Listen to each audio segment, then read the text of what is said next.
Om.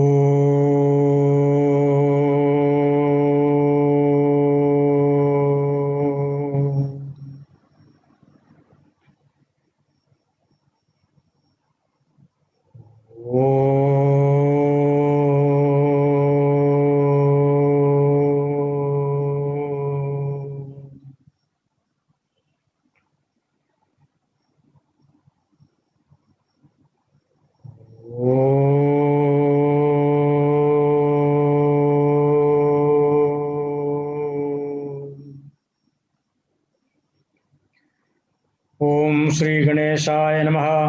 ओम श्री सरस्वत्यै नमः। ओम श्री चिन्मय सद्गुरवे नमः। ओम सदाशिवसमारंभां शंकराचार्यमध्यमाम् अस्मदाचार्यपर्यन्तां वन्दे गुरुपरम्पराम्। मूकं करोति वाचालं पङ्गुं लङ्घयते गिरिं यत्कृपात्तमहं वन्दे परमानन्दमाधवम्। परमानन्दमाधवम्। हरि ओम।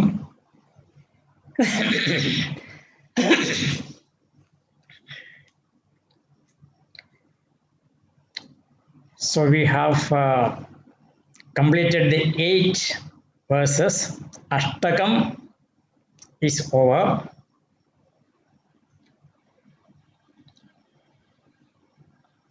As we said earlier, the 9th and the 10th verses is not directly connected with the topic under discussion. It is something upasana. Not connected means it is continuity only, but then upasana part is stressed in the 9th sloka especially. So, from the first verse onwards, we have been getting to know what this Advaitic truth, the reality is.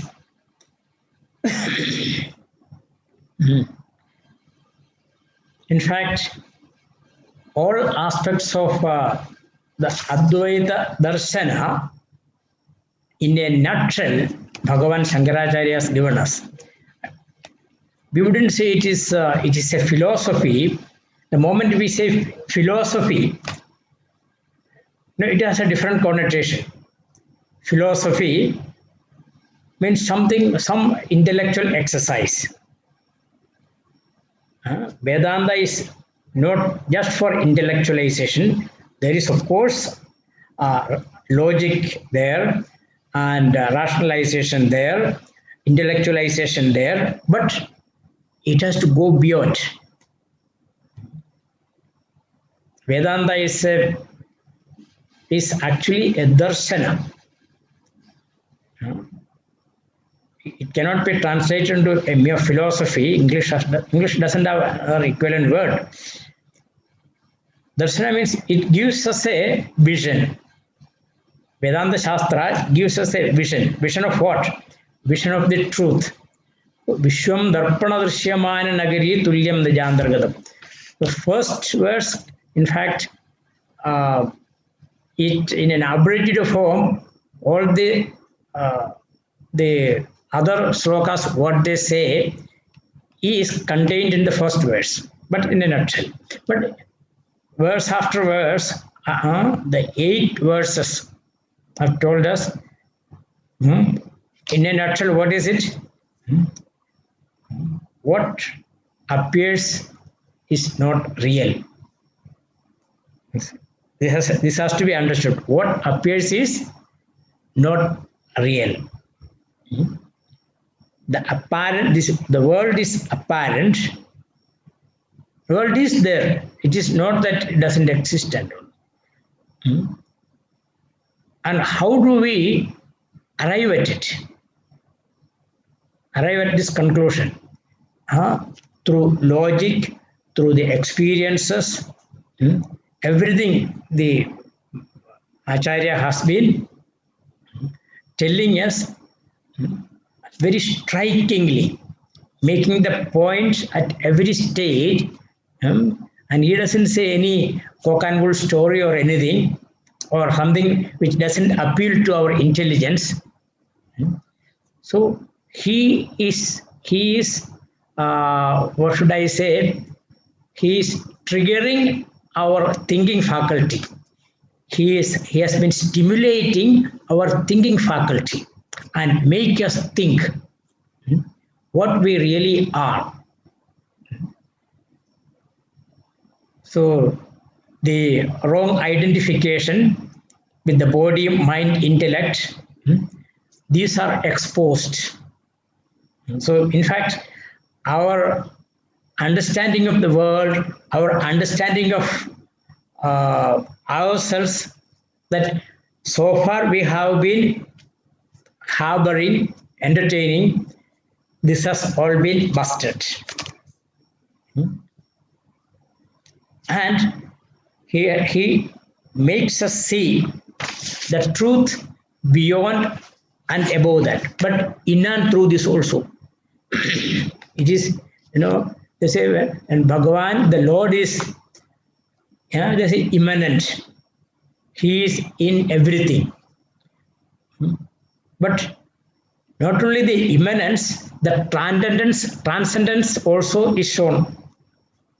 It is true when we realize the Sat aspect of the world, the Chit aspect, the consciousness, and when this put together or experienced together, then Ananda is a natural corollary, natural thing.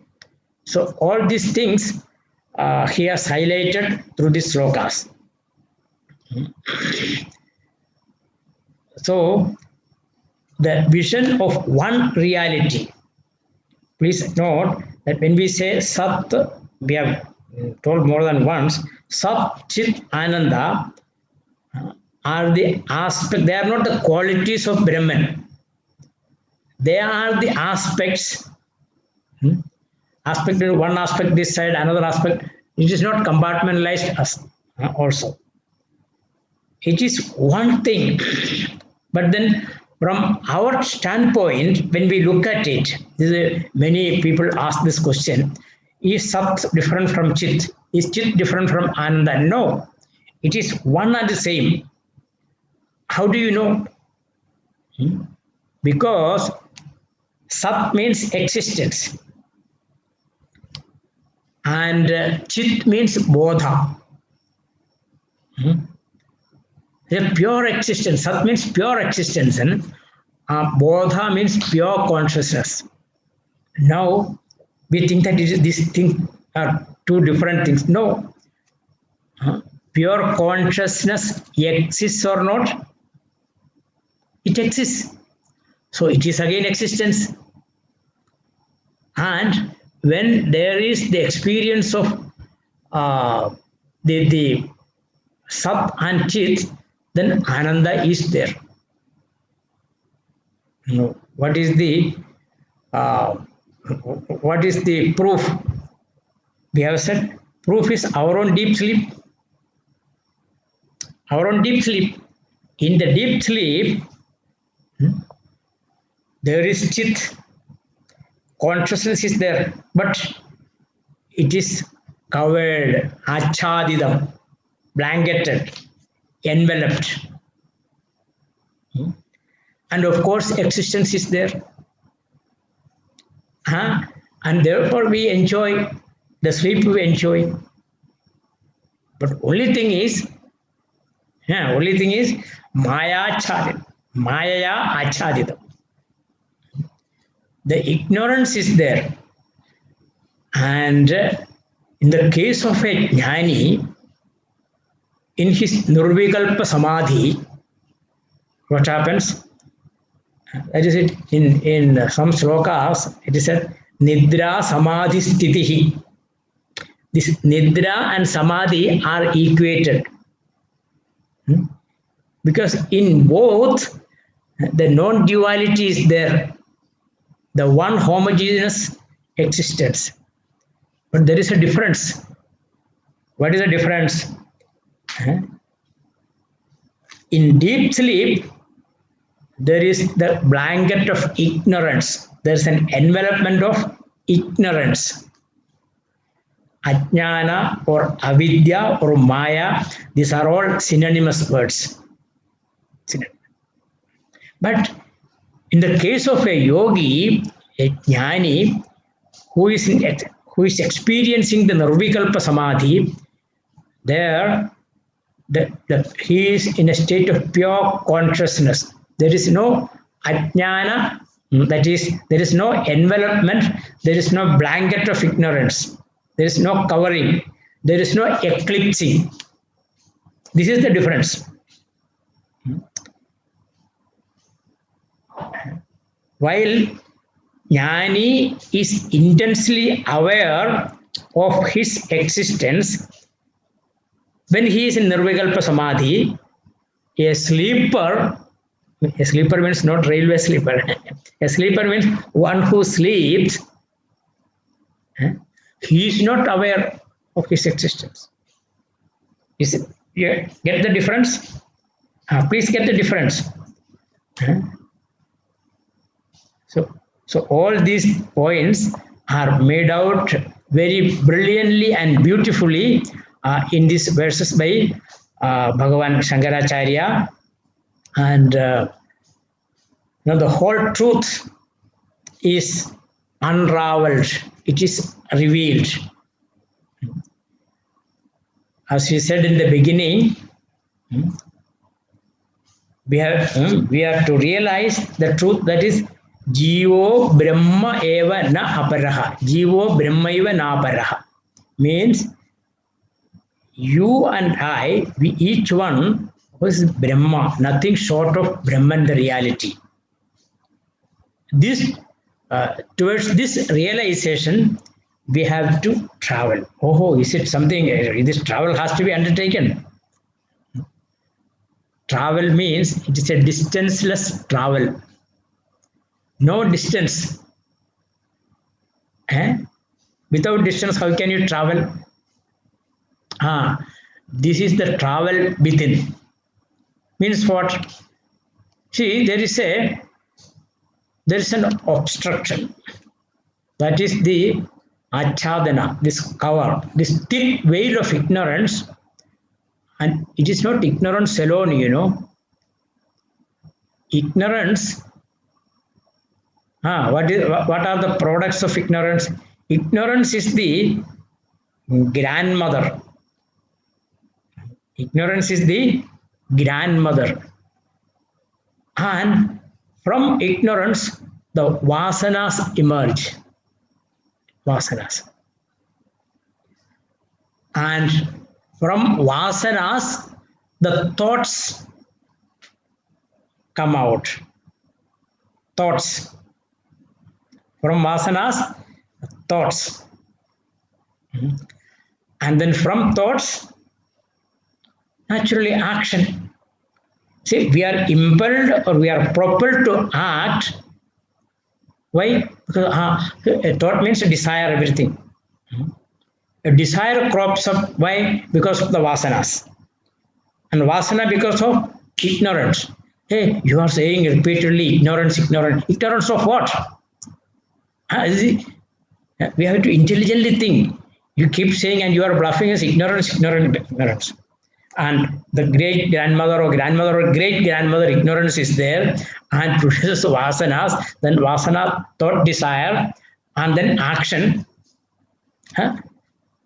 There's a chain. But you say ignorance of what?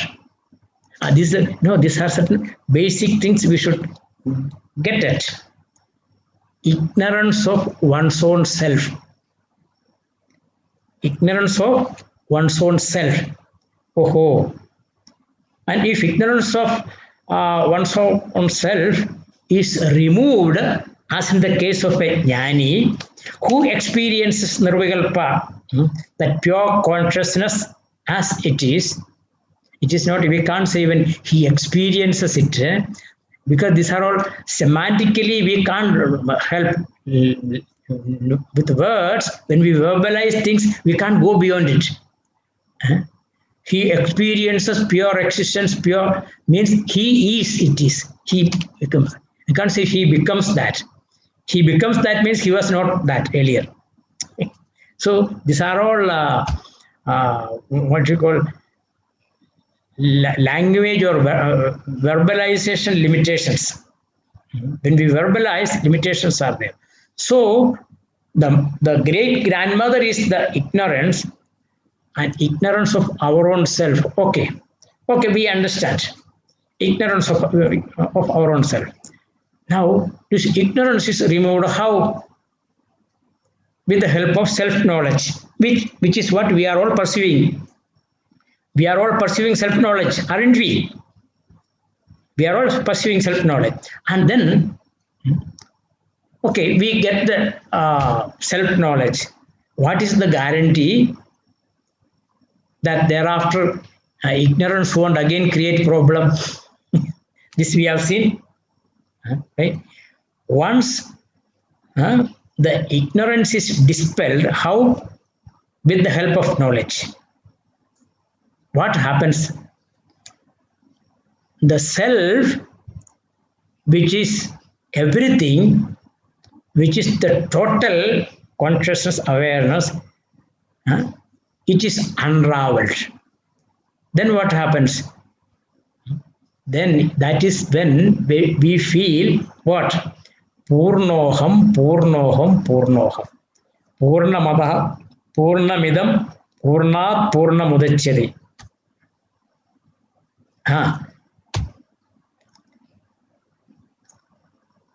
You know, a desire crops up in your mind. Why? Why does it happen? Think. A desire crops up in your mind because a desire for something. Because of what? Because you feel inadequate. You feel incomplete without that object or whatever it be. So there is a sense of what you call incompleteness experienced by you, and there the desire crops up. But the self is something which is purna, which gives us the feeling that we are full. We are full and complete. So thereafter, no more desire will come. Oh, that means desire to eat something. That is also there. See, there are certain psychological desire when you feel the sense of incompleteness. This is hunger will be there because pranas are at work.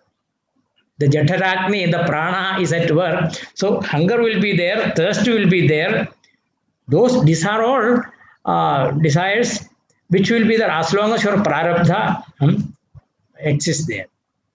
But then the desire for something that ceases. Why? Because you feel that you are full, you are happy. That is why great saints, they are offered many things. They don't want. Why? Some kings, there are stories of kings, even Alexander's, there are, I think I have shared with you one story. Even when he came to India, his guru, his master was Aristotle, Alexander. Aristotle wanted him, when you go to India, if you happen to go to India, bring some realized soul, Mahatma. Once that Mahatma steps his foot in our land, Greece, then that will be blessed. So he came to India, conquering country after country after country, and then he inquired about a wise man, a jnani, and somebody said somebody's name, and he sent his people, but he didn't bother. He said, I don't want to meet the Emperor Alexander. Finally, threats and all, nothing worked. And finally, the Alexander himself went up to him and made a request, Sir, please come to Greece, my country. We will offer you a part of the country, whatever you ask, we will give. Because my guru, my master wants. He said, I don't want anything. And he didn't have even a hut of his own, He was just a wanderer, a wandering monk. Why? Feeling full. Please understand. So what do we get out of all these things? And when you have this sense of fulfillment through realization, then you are no more a wanting person. I want this, I want that, I want that. You are satisfied with yourself. Purna trupti, Purna samtrupti, Purna ananda. The bliss, the beauty, the beatitude, everything is experienced within. So this is the fruit of realization that we come to gain. Now, having said this, Swamiji, is all these things, it is easier said than done. I have understood everything, but then how to get there? And Bhagavan Shankaracharya, he is known as Alayam Karunalayam. Shankara Bhagavad-pada is known as Alayam Karunalayam. Shruti Smriti Purananam Alayam Karunalayam. Namami Bhagavad-padam Shankaram Loka Shankaram. Shankaram, the word is Shamkarodi. Shamkarodi means Mangalam Karodi. One who thinks in terms of the welfare of others only. He wants only the welfare and happiness of others. Okay. And Karunalayam. If you read the Shankara Dikvijaya, right from the beginning, his compassion towards his mother, his compassion towards a very poor lady who couldn't offer him bhiksha even. That Kanakadhara Stotram, he visited, because for bhiksha and as a brahmachari, he visited some house, and there the lady was ashamed to give anything because she didn't have anything. So poor was she. And then, but this brahmachari has come, I should give something. She thought and went inside, and there was one Amalaka, this, Amla, one Amalaka was one. And he came out and offered it to him. And with the tears in her eyes, he said, hey, I don't have anything more to give. I have only this. And Shankaracharya, he felt so pity for her. And you know what he did? He stood there and invoked goddess Lakshmi. And that is called Kanakadhara Stotram. And what happened? This Amla, gold Amla started falling. A rain of gold Amlas. And today also that Illam, that house is there near Kaladi. So, and wherever, throughout we don't have time, wherever he went, compassion was his watchword. And in all the gestures that he did, everywhere compassion, compassion, compassion. He was even ready to offer his own head to a Kapalika who wanted it. He didn't bother because he's after all a body, after all a body. But then disciples intervened and they said nothing doing. They saved him for the world. Okay. Now, how to get this truth? Bhagavan Shankaracharya gives us one verse, that is the 9th one. This is meant for upasana. Upasana. Let us first read the words. I will read and please follow. भूरम्भांस्यनलो निलोम्बरमहर् नाथो हिमांशुः पुमान् इत्याभाति चराचरात्मकमिदं यस्यैव मूर्त्यष्टकम् नान्यत् किञ्चन विद्यते विमृशतां यस्मात् परस्मात् विभोः तस्मै श्रीगुरुमूर्तये नमः इदं श्रीदक्षिणामूर्तये भूः अंभांसि अनलः अनिलः अंबर महः अंबरम् अहर्नाथः हिमांशुः पुमान् इति आभाति चराचरात्मकम् इदं यस्य एव मूर्ति अष्टकं न अन्यत् किंचन विद्यते विमृशतां यस्मात् परस्मात् विभोः तस्मै श्री गुरुमूर्तये नमः इदं श्री दक्षिणामूर्तये. The Anvaya also I shall read out.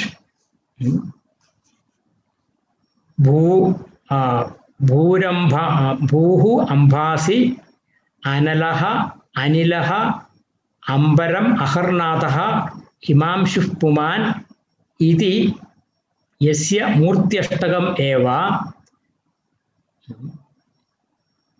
इदं चराचरात्मकं जगद्भाति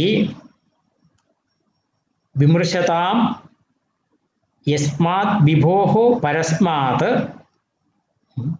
अन्यत् किंचन न विद्यते तस्मै Shri गुरुमूर्तये. Now please follow after me. भूरम्भांस्यनलो निलोम्बरमहर् नाथो हिमांशुः पुमान्. Can you follow together? Can you repeat? भूरम्भांस्यनलो निलो भूरम्भांस्यनलो निलो अंबरमहर्नाथो हिमांशुः पुमान् अंबरमहर्नाथो हिमांशुः पुमान् इत्याभाति चराचरात्मकम् इदम् इत्याभाति चराचरात्मकमिदं यस्यैव मूर्त्यष्टकम्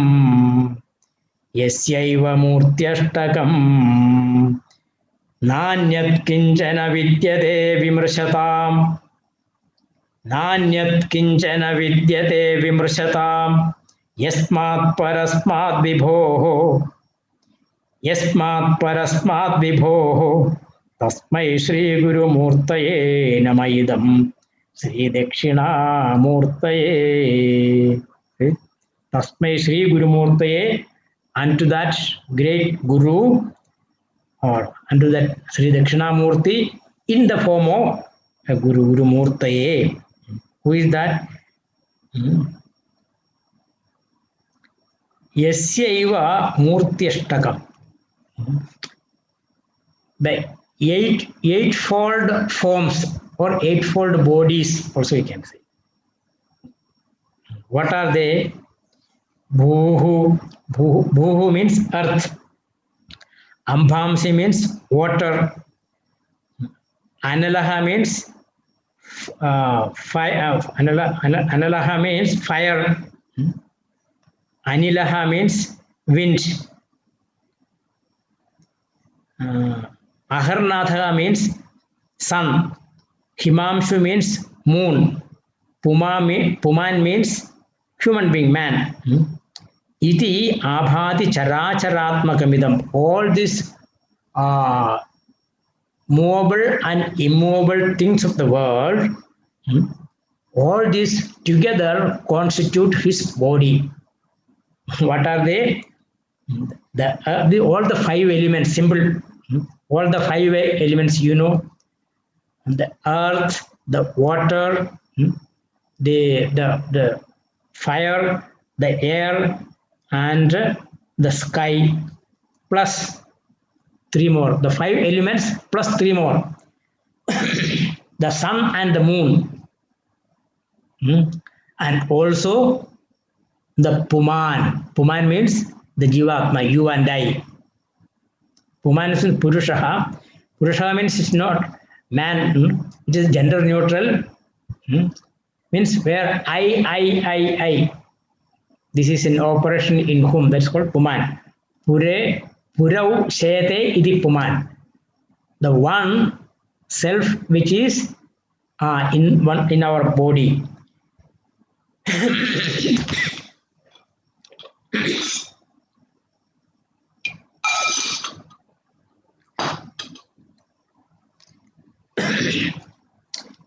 Yasyaiva Murtyashtagam.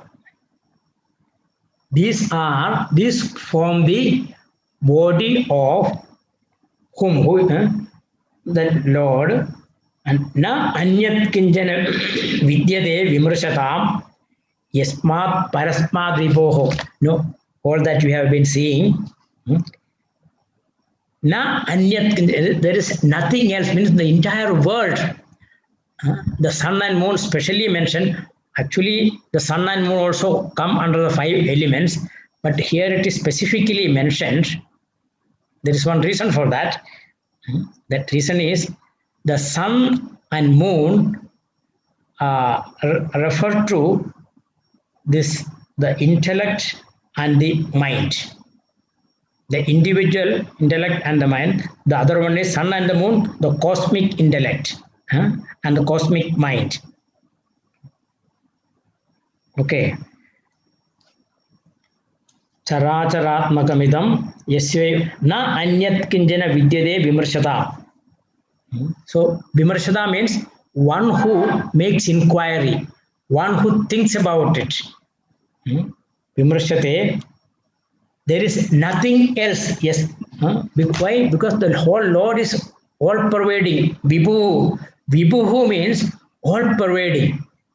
If something is all pervading, means everywhere it is there, means nothing else.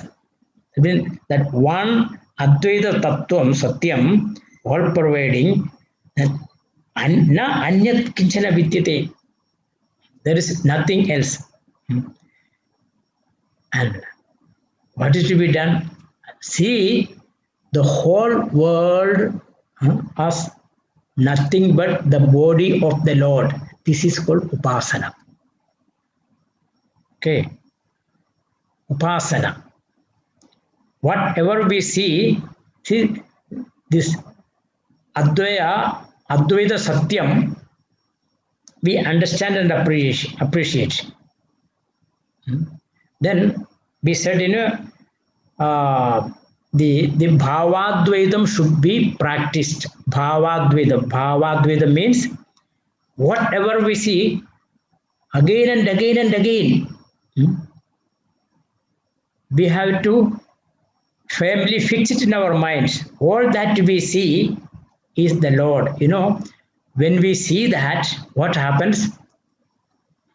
When we see that, or when we are able to perceive the Lord's form everywhere, whether it is earth or water or fire or air or Akash, the space, the whole thing, the whole cosmos, sun and the moon and everything. And who is the seer? I, the seer. Everything is actually subsumed. Everything is actually the one and the same truth. That Dakshinamurti, who came in the form of this master, great guru, to bless me, to give this knowledge, I pay my salutations. I offer my salutations. So this is, this Upasana means this Bhavadvaita Abhyasanam. Bhavadvaita Abhyasanam, what is the benefit? When we see the Lord in everything, what happens? Our Ragadveshas. Ragadvesha are the impurities of the mind. These raga dveshas are reduced to the minimum. To the extent we succeed in seeing the Lord's form everywhere. See, Lord's, it is not mere imagination, in the light of what we have understood. It is not mere imagination. I just, close my eyes, imagine everything is Lord. No. In the light of what we have intellectually understood, what we have logically understood, in that light, we see that the whole thing is nothing but the Lord. Sat, Chit, Ananda. Is there anything apart from this? Nothing. So, look at the world with this perspective, with this vision, and practice again and again and again. Then our raga dveshas, the likes and dislikes, thin out. We come to love everything, even the ant that crawls under our feet. It has also a right to live on this earth. The great saints, they love everything. They know the value of life. It's a gift from God. And the ahimsa becomes natural. The non-violence, it is not only physical non-violence, even mental non-violence. To hate somebody is violence. To be jealous of something or someone, it is violence. It all disturbs our mental peace and equanimity. So, Bhagavan Shankara says, so practice this and remove this raga and dvesha. Okay. And this practice will lead us ultimately to realizing the truth, the absolute truth. Okay.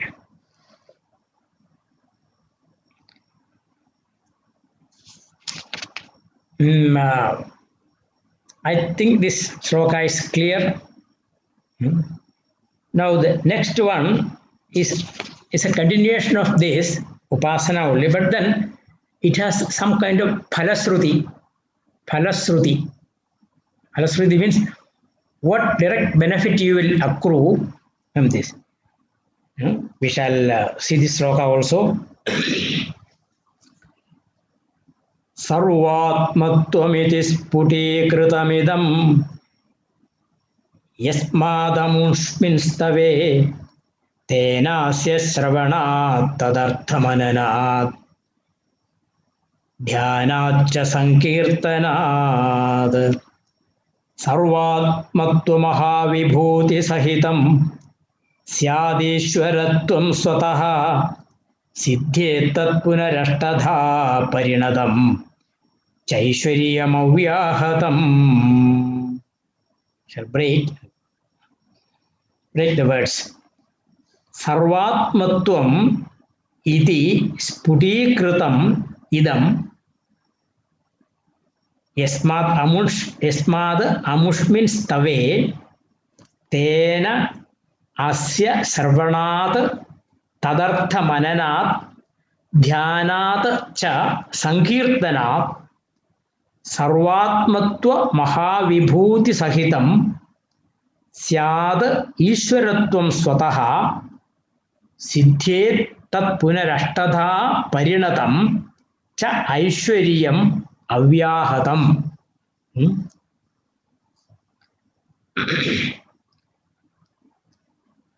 Now,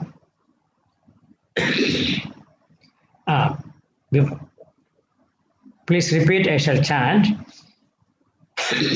Sarvatmattvamiti sputikritamidam Sarvatmattvamiti sputikritamidam yasmadamushminstave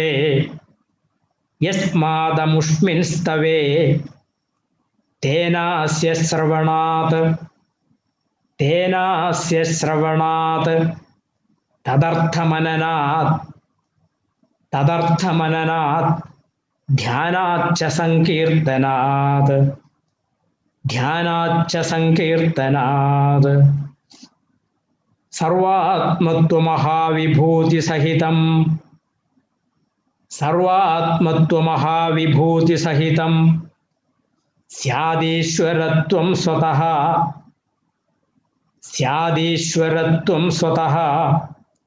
सिद्धेत् तत्पुनरष्टधा परिणतं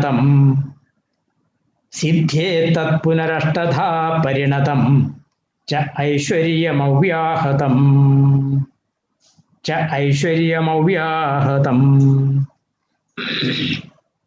This is upasana and also the phalasruti. In this stuti, in this stotram, in this hymn, Dakshinamurti stotram, consisting of the previous all the slokas, they say, what is made clear? Sorry, I didn't give you the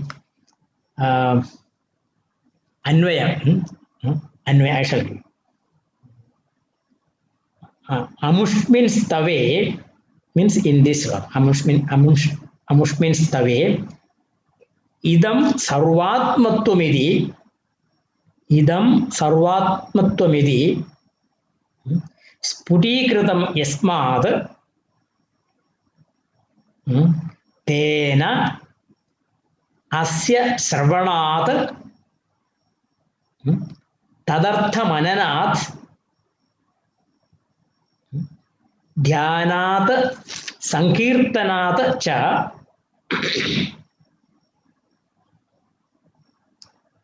सर्वात्मत्व महाविभूति सहितं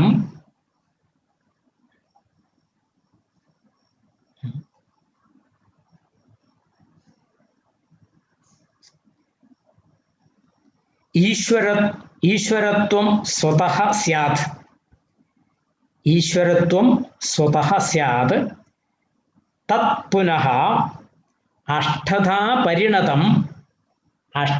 परिणतम् ऐश्वर्यं च अव्याहतं सिद्ध्येत्. ऐश्वर्यं च अव्याहतं सिद्ध्येत्.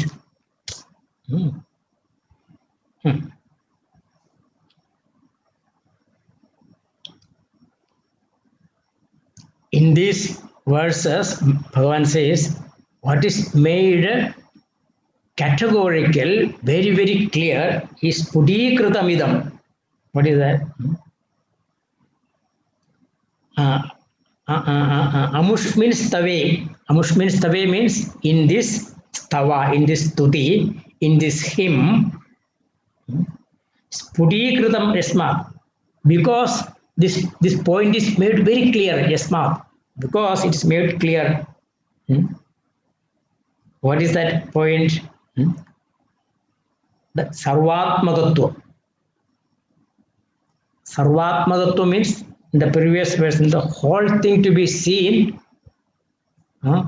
as the manifestation of God, or in fact, I am in everything and everything is myself. Sarvatmagatva. I am in everything. You know, the nature of I is Sat Chit and Ananda, and the whole world, the prapancha, is nothing but that. Sarvatmatva mahavibhu, sarvatmattvamiti spudikritamidam yasmat amunsminstave. Therefore, tena, for this reason, this one, this slokas, this stuti, this hymn, what should you do? How did you, what will you do with this? Sarvanat.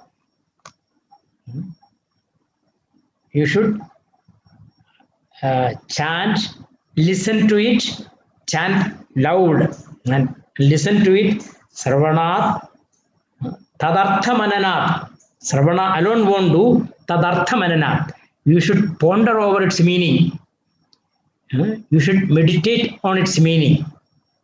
Tadartha mananas. You should see all that we have seen, the wonderful the logics that advanced by Bhagavan Shankaracharya to substantiate the truth, to establish the truth beyond all shadow of doubts, that this is the absolute truth, So, and once that is there, then it has to be then tadartha manana. Then afterwards, dhyana. Remember, dhyana means meditating deeply upon it. For what? So that that knowledge becomes our own.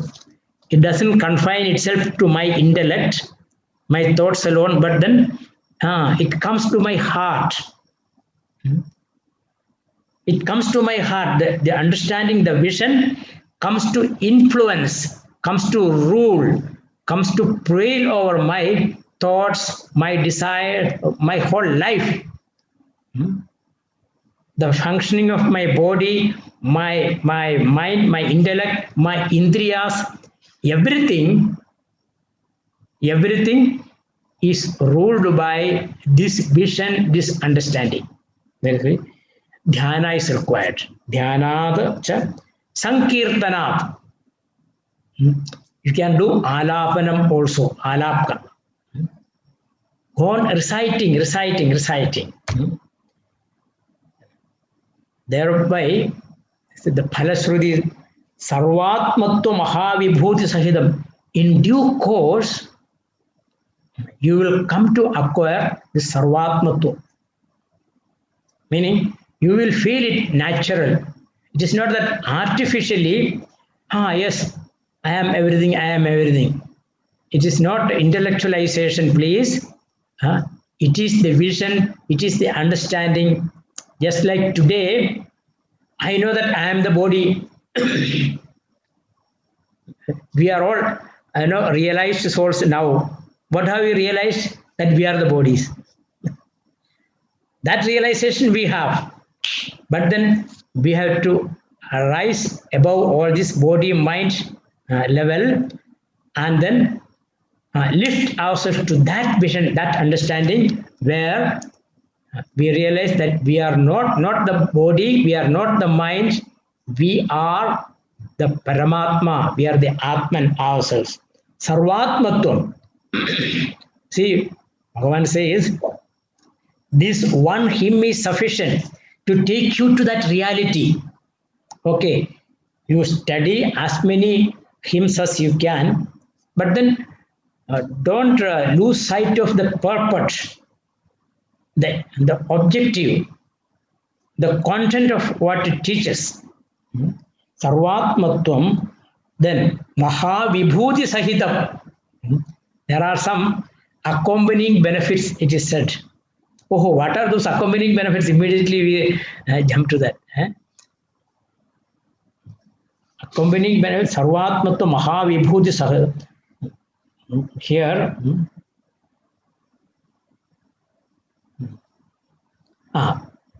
here what is referred to is, indirectly what is referred to is this Ashta Siddhis, Anima, Mahima, Leghima, Garima, Prapti, Pragamyam, Ishitvam, Vashitvam. These Ashta Siddhis are there. Oh, immediately our mind goes, oh, that if you possess, it will be great. No, we have already mentioned about it. That is all, side benefits it might come, that depends upon the sadhana that we perform. But a jnani never attaches any importance to it because the siddhis are not important, but the jnana siddhi is most important. These occult powers are of no significance to the jnani, but what is important is the real jnana siddhi, the vision. That stable, that abiding vision that I am Brahman, I am the truth. Aham Brahmasmi. That realization. You see, Ishwaratvam Sataha, that Lordship. You will feel that the whole world is at your feet. Once you are identifying yourself with the whole, the total, nobody can do anything.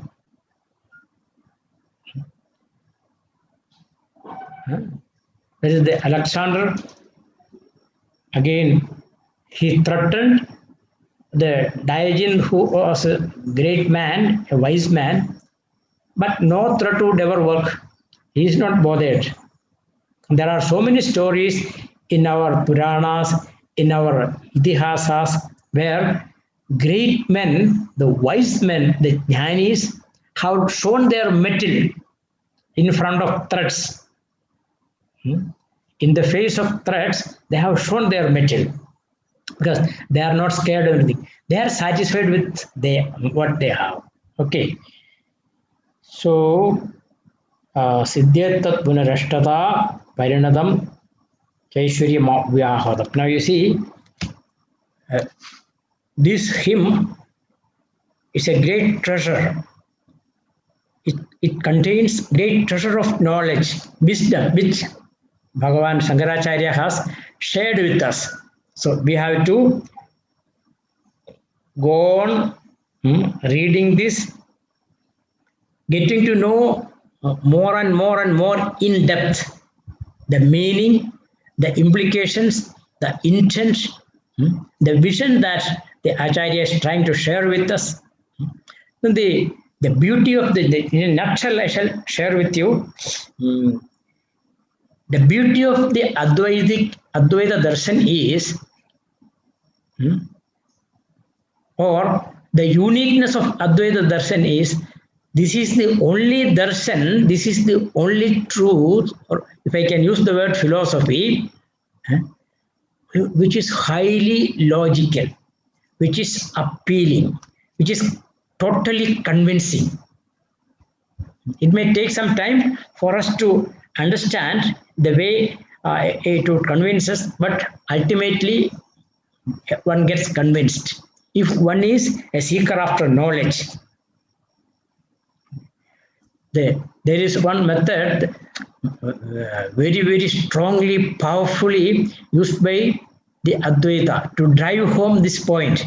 The yukti, the logic that the Paramatman or the Bodha, the consciousness alone is, and all else is. Consciousness means existence, Sattva, Chitananda, all this.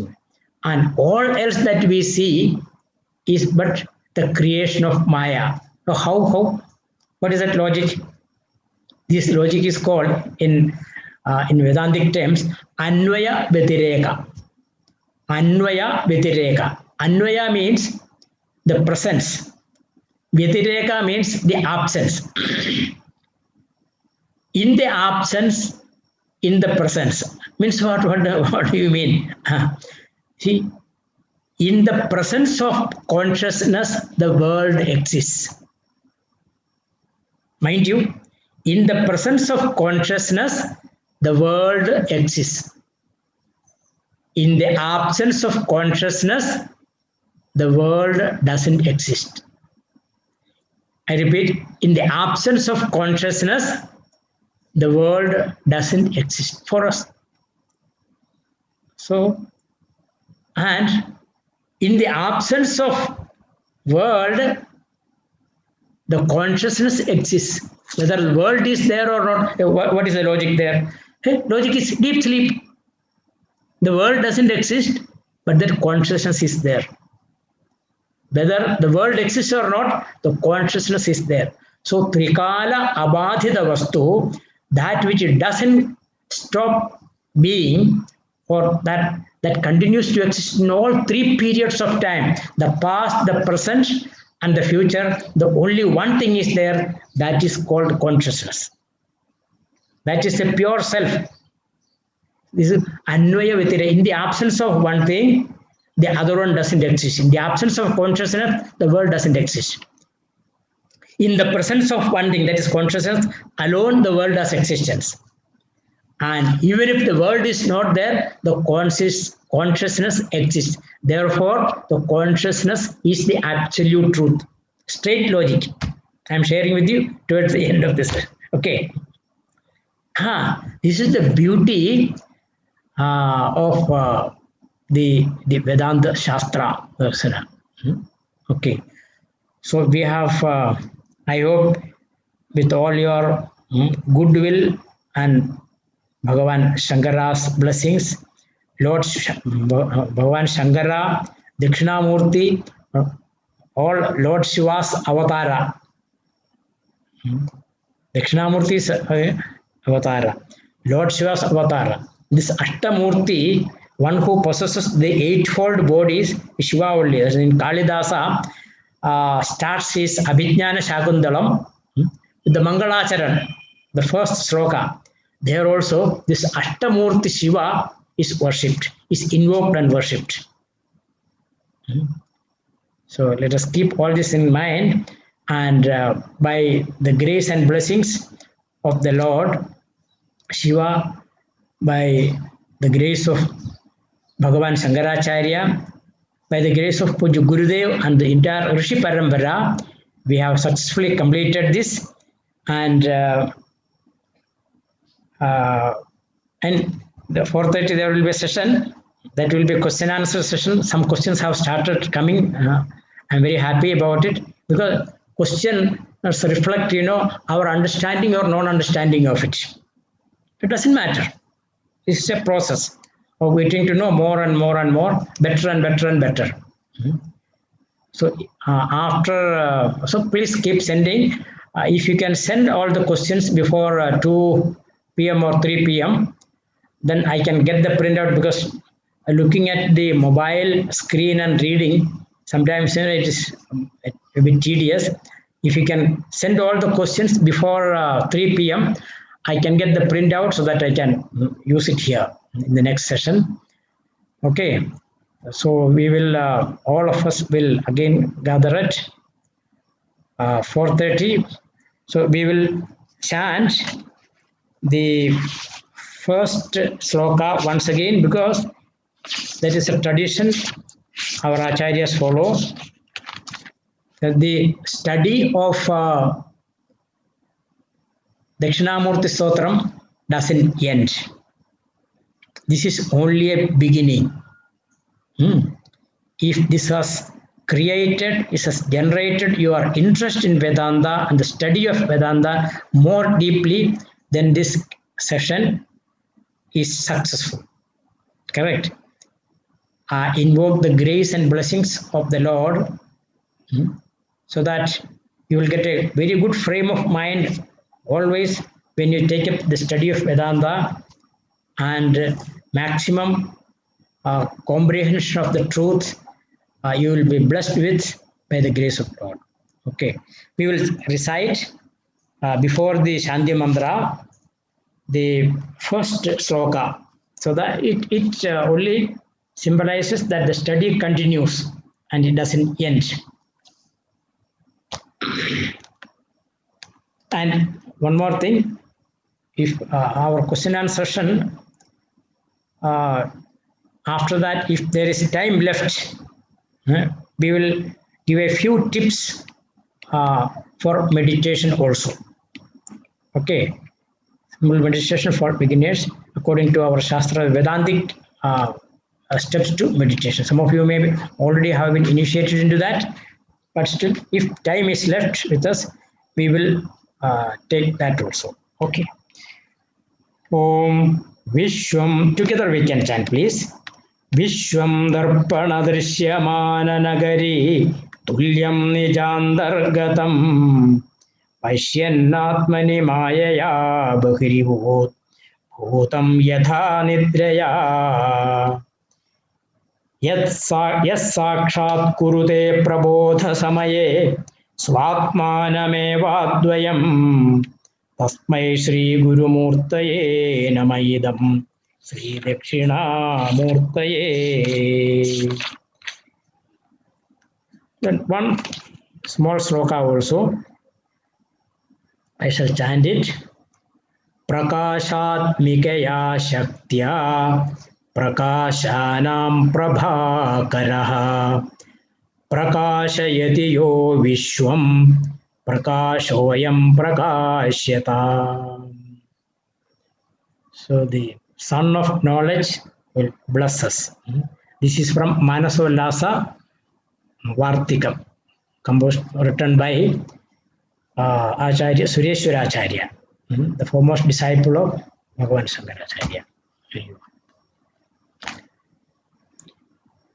Om Purnamadah Purnamidam Purnat Purnamudachyate पूर्णस्य पूर्णमादाय पूर्णमेवावशिष्यते। ओम शांति शांति शांति। हरि ओम श्री गुरुभ्यो नमः। हरि ओम।